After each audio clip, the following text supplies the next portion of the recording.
So I have an area that I'm gonna work with some engineer hardwood floors. So this material is a floating floor. It's gonna go over this room, and what I'm gonna do in this case to avoid putting more moldings or whatever is that I'm gonna remove the existing base molding. I'm gonna cut on top with a knife. I'm gonna use a really flat crowbar. I'm gonna start pulling it out carefully, and later on we're gonna put the base molding back again on top of the new floors, so you have a nice seam instead of having a whole bunch of different moldings or cutouts. Obviously we're gonna have a cutout for the registers over here. That's the heat.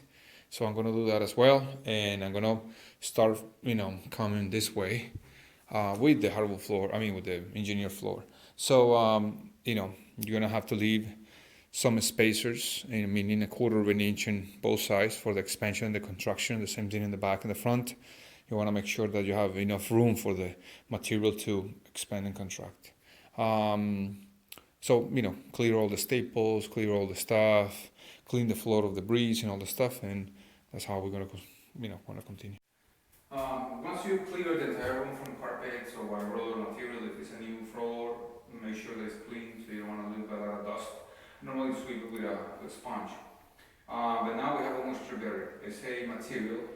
Different brands may do different type of products, but in this case, it's a vinyl-like material roll that we're rolling down over here, putting the seams together, and I'm using duct tape to put all the joints together, make sure that everything is nice and flat. And the next thing that we're going to do after having the floors drying, acclimatizing to the area for about a week, you want to make sure that whenever you're cutting, you're starting, you leave at least a quarter of an inch around the perimeter so it can expand and contract when you're working with it. This is the type of floating floor that I'm using. It's a nice pattern, like a wood pattern.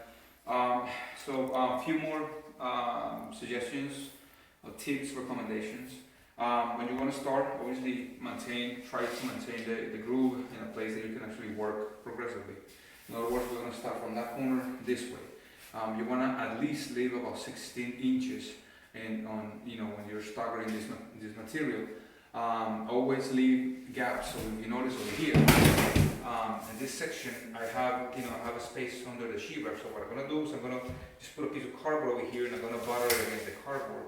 That's going to help us just to maintain the distance. A quarter of an inch to 3/8, 5/8 the maximum. That's something recommended by them.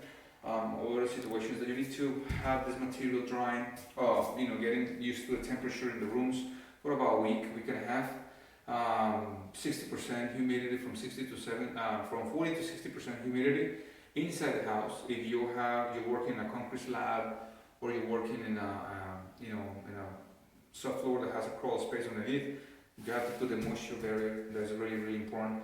Never nail this thing down. You're going to also pour this thing with the moldings and stuff like that. And always in between transitions, in between rooms, you want to make sure that you have a transition piece. Unfortunately, normally you would like to have everything running through, but the recommendation is to have a little transition. So you want to make sure that you do something over there as concealed as possible, as flat as possible, so you don't trip or stuff like that. So I may probably make my own transitions out of this material so it looks like a nice seam, but you have to leave that so the contraction and the expansion happens. If you notice also here on the casing, what I did is that I made a cutout with an oscillating saw. So I cut the little casing, and now our pieces are going to go through there. Obviously we took all this base molding, so that's not an issue anymore. So always read, you need to install this thing at about 65% temperature. Always read the instructions. A lot of the boxes come with that. Just follow them so you will preserve your material for a long time.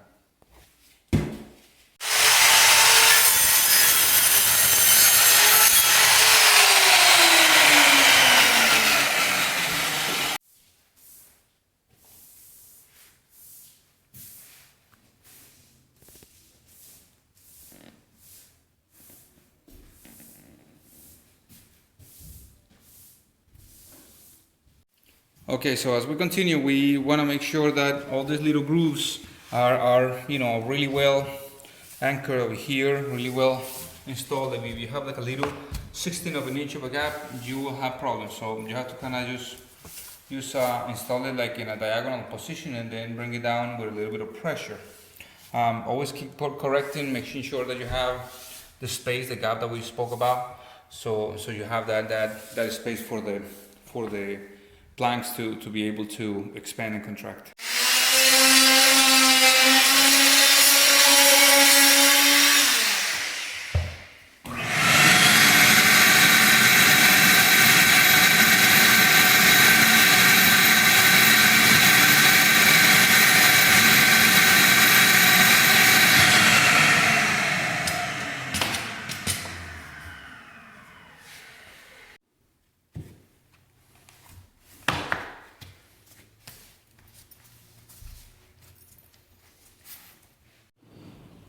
As we continue with the process, well, as you can see now, we are, fairly far from, inside the room.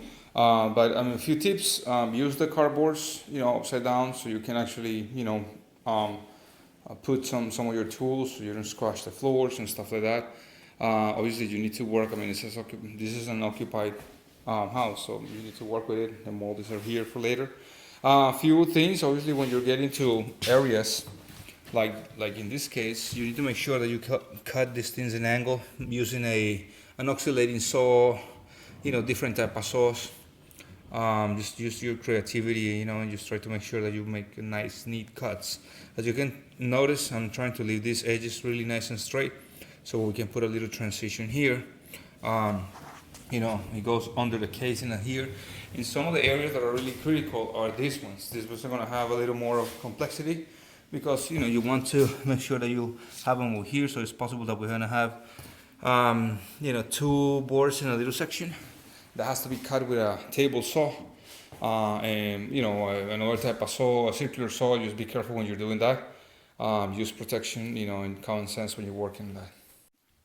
All right, we're almost wrapping this project up right now. So one last thing that I want to show you here. These are little areas of conflict for a lot of people. They are the most delicate sections. You want to make sure that whenever you're finishing these edges, like here, we use a 3/4 strip of the same material. Let me see if I can show you better. Here you go. Okay, so a little strip that was installed over here, and here what I did is that, because we have the molding and all that, I cut out a little section from here to here. And then from here, we're going to start with a full piece, because obviously we have the frame from frame to frame with a single piece. Sometimes you can piece it out differently, or however you want. But you want to maintain some sort of like a pattern, as you progress through in this case the hallway over there. But we're going to put the base molding. We're going to install it, and we're going to put a little caulking on top, paint it, and that's it. So I will make the final video in a second. So thank you so much for watching. I hope this video can actually show you a little bit more of how you can put your own floating floors. If you have any comment, please do it. I always like to help anybody. And if you're not a subscriber, please subscribe. If you're a subscriber, thank you.